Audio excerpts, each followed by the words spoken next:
Ce message a débuté le 12 avril. 12 avril, jour de nouvelle lune, donc jour de changement. Une phrase prononcée par un philosophe m'a interpellé. C'est « L'islam est sorti des Ébionites ». À partir de ce nombre 12, donc du 12 avril, ce nombre qui révèle le mal, j'ai comme la confirmation de ce que j'ai reçu sur le mystère qui entoure les religions. Alors écoutez jusqu'au bout et ne coupez pas avant d'avoir tout entendu. On commence par 2 Pierre, chapitre 2, verset 1. Il y a eu parmi le peuple de faux prophètes, et il y aura de même parmi vous de faux docteurs, qui introduiront des sectes pernicieuses, et qui, reniant le maître qui les a rachetés, attireront sur eux une ruine soudaine. Verset 3. Par cupidité, ils trafiqueront de vous, c'est-à-dire qu'ils vous manipuleront, au moyen de paroles trompeuses, eux que menace depuis longtemps la condamnation, et dont la ruine ne sommeille point. Ici, l'apôtre Pierre met en garde le peuple de Dieu au sujet de faux prophètes et de faux docteurs qui s'introduiront parmi eux et qui seront à l'origine de l'hérésie, puisque le mot secte en grec, c'est hérésis, et il a le sens d'hérésie en français. Donc leur fin est déjà inscrite, la ruine soudaine. Première question. Est-ce un fait nouveau, l'introduction de sectes pernicieuses, donc de sectes nuisibles et dangereuses? Pierre donne un indice. Il y a eu parmi le peuple, et il y aura encore de faux prophètes. En fait, c'est une plaie permanente. C'est même un fait perpétuel et qui date de la nuit des temps, si on peut dire. D'abord, premier fait. Toutes les religions sont nées à partir de sectes, toutes sans exception. La secte, c'est un mouvement groupusculaire, au départ, qui va se consolider et croître à partir d'une ou plusieurs nouvelles doctrines hérétiques. Et nous l'avons lu avec Pierre, il s'agit de faux docteurs, de faux enseignants, manipulateurs, attirés par le gain. Leurs membres se réclameront d'une tendance plus novatrice, réformiste et surtout, et c'est là la séduction, plus proche de l'original. La première secte a eu lieu, tenez-vous bien, en Éden, la secte adamique. Adam et Ève ont désobéi en décidant d'ouvrir les yeux sur la connaissance et ils ont introduit une nouvelle loi. Et à partir de là, cette loi de la connaissance devenue indépendante et de surcroît supérieure, puisqu'elle va ouvrir l'intelligence, cette connaissance va être le plus grand moulin à eau des sectes. Les sectes se distinguent par le fait d'avoir une connaissance de la vérité que les autres n'ont pas. Elles savent mieux. La gnose, qui est la connaissance, la gnose, le premier courant gnostique, était dénoncé, c'est vrai, dès le 1er siècle au Moyen-Orient. Mais surtout, ce courant existait bien avant, en Éden.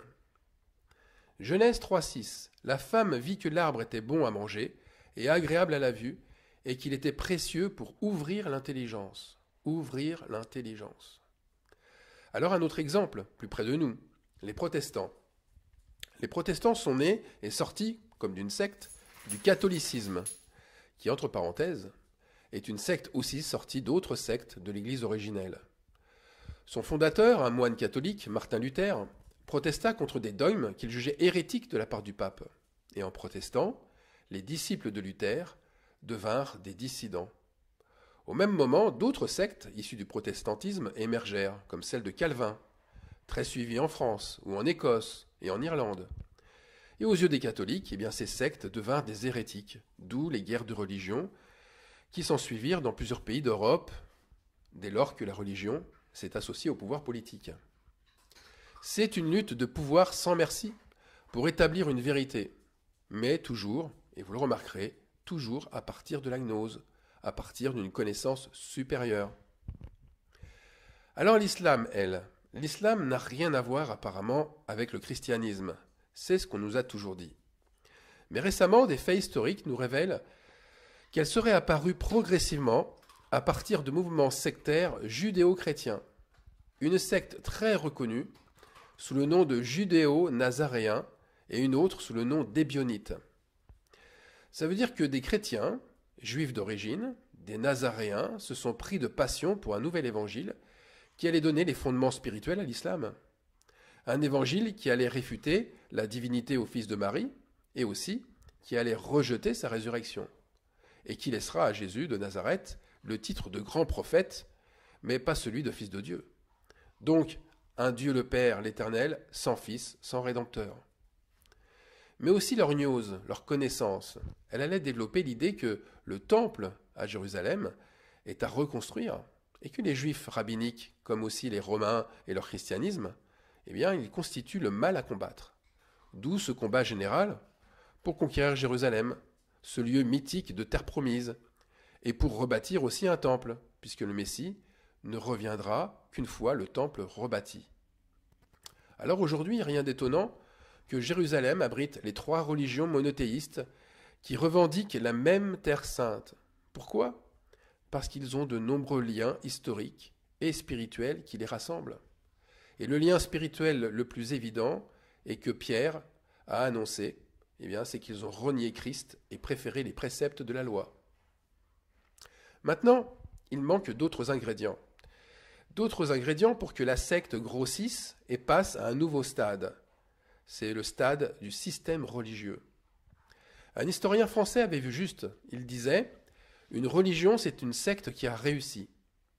Comment faire concrètement pour qu'un nombre important d'adeptes rejoignent ce mouvement, afin qu'il passe d'un simple mouvement isolé à un grand mouvement religieux populaire montrant sa réussite. On va continuer avec Pierre. L'apôtre Pierre, continuant à parler des sectes pernicieuses, il dira, un peu plus loin, donc toujours chapitre 2, mais verset 2, « Plusieurs les suivront de leur dissolution, et la voie de la vérité sera calomniée à cause d'eux. » Pierre montre bien ici cette séduction religieuse. Elle s'établit d'abord sournoisement, par le glissement progressif de la vérité. Cette vérité enseignée par Jésus et les apôtres, elle a glissé petit à petit vers une vérité calomniée, mensongère, et qui donnera naissance, à la fin, à un nouvel évangile. Donc, pour que la secte prenne de l'importance, il lui faut une référence. Mais attention, pas une référence uniquement judéo-chrétienne. Elle doit se mélanger avec une autre culture. Et c'est le scénario qu'a choisi de prendre bien avant le roi d'Israël Salomon, Salomon fils de David. L'Éternel avait dit aux enfants d'Israël, « Vous n'irez point chez elles, et elles ne viendront point chez vous.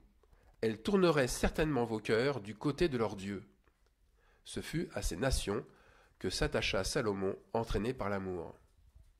Entraîné par l'amour. La désobéissance amène à faire des alliances avec les nations. Et les meilleures intentions, même celles de l'amour, sont de très mauvaises excuses. Faire le mal au nom de l'amour n'excuse en rien les actes. Eh bien, c'est de cette façon-là que l'islam va apparaître. Des chrétiens, au nom de l'amour de Dieu, vont évangéliser et faire alliance avec les Arabes de Perse et se mêler à leur culture. La culture perse, zoroastrienne, associée à la pensée judéo-chrétienne, va donner une nouvelle civilisation, l'islam, et plus tard, avec Mahomet, le Coran comme nouvel évangile. D'où vient cette nouvelle lumière que je vous apporte ? La première chose dont nous enseigne l'histoire, c'est que l'histoire est racontée le plus souvent par les fondateurs eux-mêmes ou par leurs adeptes convertis.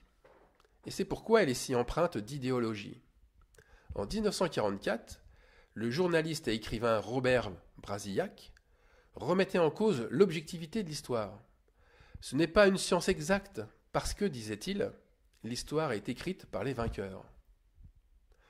Alors le politique se mêlant aux religieux, les catholiques racontent comment les papes, les rois ont suivi le Saint-Évangile. Un exemple frappant, c'est celui de Jeanne d'Arc. Son histoire a servi le pouvoir politique et religieux de l'époque. C'est eux qui l'ont instrumentalisée pour en faire une idole. Et les protestants ont participé aussi étroitement à leur histoire, et un nombre non négligeable de protestants sont aussi des historiens très réputés. Et pour l'islam, c'est la même chose.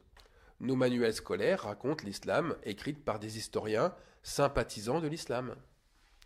Connaître ces choses permet non seulement de relativiser les connaissances, mais aussi et surtout de lire et d'écouter d'autres historiens, d'autres passionnés d'histoire écrivant une contre-histoire de l'histoire officielle. Et aussi et surtout, il faut le dire, d'arrêter de croire ce mensonge. La majorité qui a tort dit la vérité parce que c'est la majorité. Donc l'histoire des religions est bien différente de celle racontée par une majorité de sympathisants.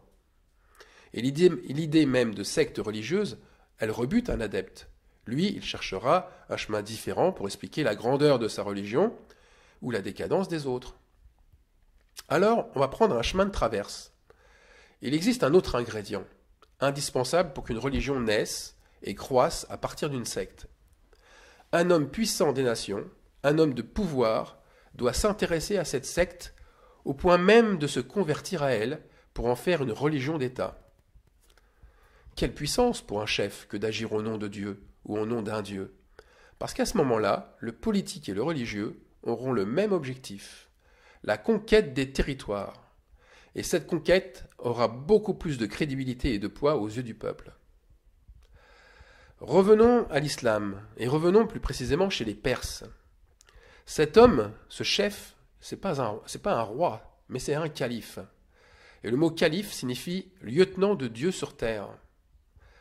Abd al-Malik, au 7e siècle, va construire les grandes fondations du futur islam.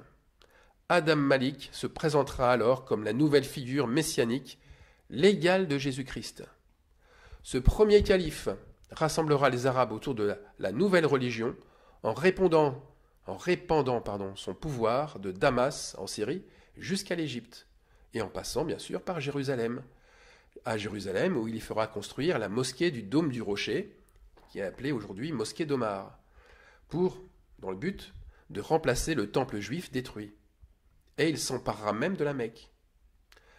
Alors il est à noter qu'il reste des vestiges autres que des écrits de ce passage du judéo-christianisme à l'islam, et notamment par un curieux changement sur les pièces de monnaie de l'époque.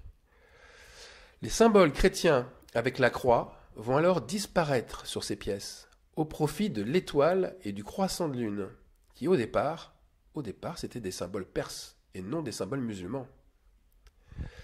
On va revenir un petit peu auparavant, au IVe siècle. Il s'est fait la même chose avec la civilisation grecque païenne. Elle s'est mélangée, elle aussi, à une secte judéo-chrétienne pour donner la religion universelle, le catholicisme. Avec comme chef puissant l'empereur romain Constantin Ier, qui s'est converti au christianisme, mais qui, au passage, a mélangé la culture grecque païenne avec les valeurs et les symboles judéo-chrétiens. Le chrisme, ce petit médaillon que portait l'empereur autour du cou, c'en était l'illustration parfaite. Ce chrisme, c'était un mélange de la croix chrétienne avec deux lettres grecques, X et P.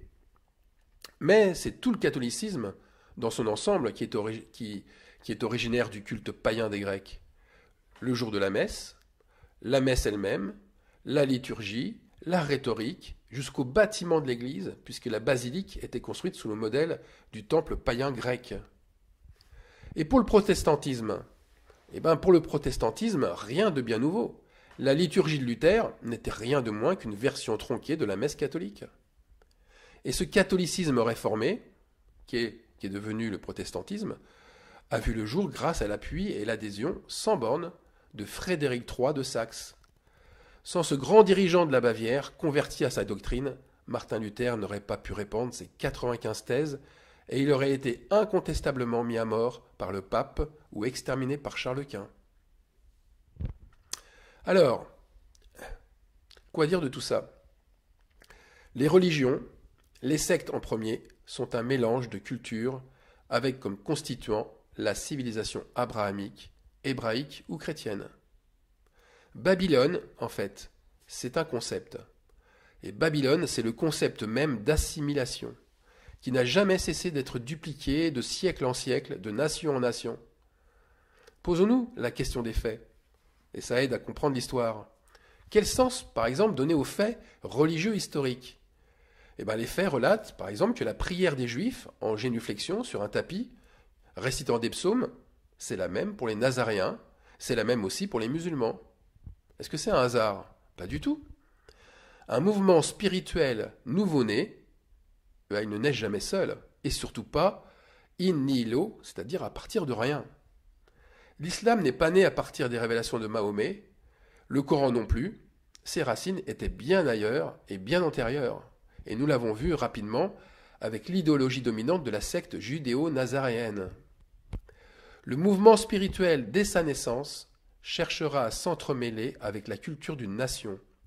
C'est-à-dire qu'il prendra ses rites, ses superstitions, ses symboles, pour donner ensuite, poussé, comme on l'a vu par des hommes de pouvoir, une autre civilisation. Et aujourd'hui, qu'en est-il ? Aujourd'hui, il y a une grande civilisation chrétienne. Il y a un grand mouvement religieux qui s'est étendu à travers le monde. Les protestants évangéliques.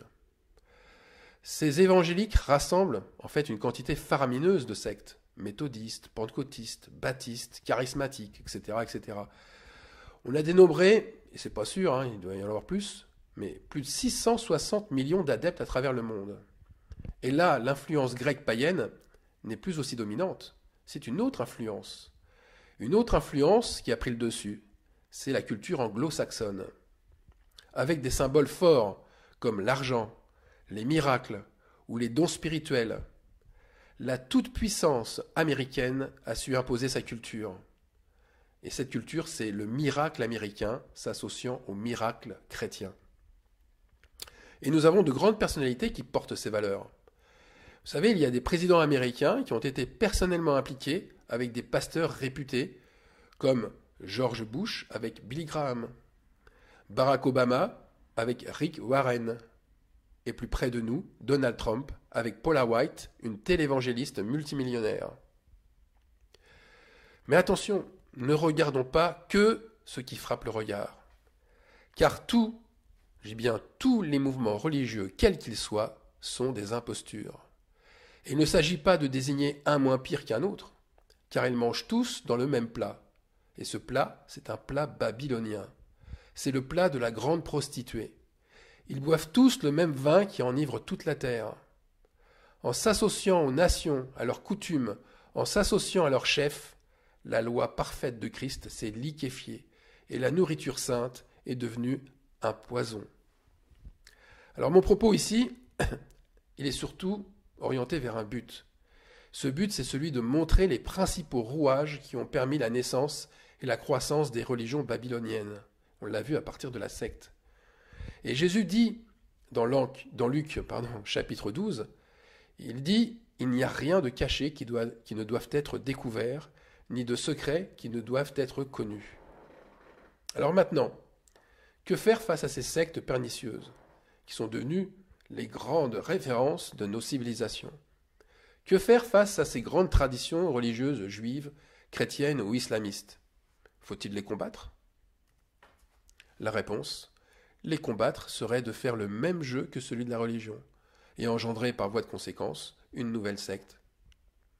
Non, le prophète Jérémie, lui, annonçait un vent destructeur venant de l'Éternel. Fuyez de Babylone, et que chacun sauve sa vie, de peur que vous ne périssiez dans sa ruine, car c'est un temps de vengeance pour l'Éternel. Il va lui rendre selon ses œuvres. C'est Jérémie 51:6. On en revient à ce que disait aussi au début du message l'apôtre Pierre sur les sectes pernicieuses, les sectes dangereuses.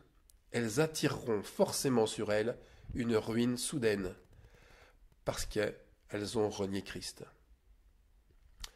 Alors Jérémie 51:9 nous dit « Abandonnons-la et allons chacun dans son pays, car son châtiment atteint jusqu'aux cieux et s'élève jusqu'aux nues. » Retourner dans son pays, ça n'est pas forcément revenir vers sa nation.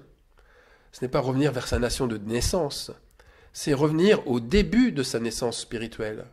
C'est revenir à sa terre natale. C'est retrouver son âme, retrouver sa terre, celle qui avait été régénérée, celle qui avait connu l'Esprit Saint.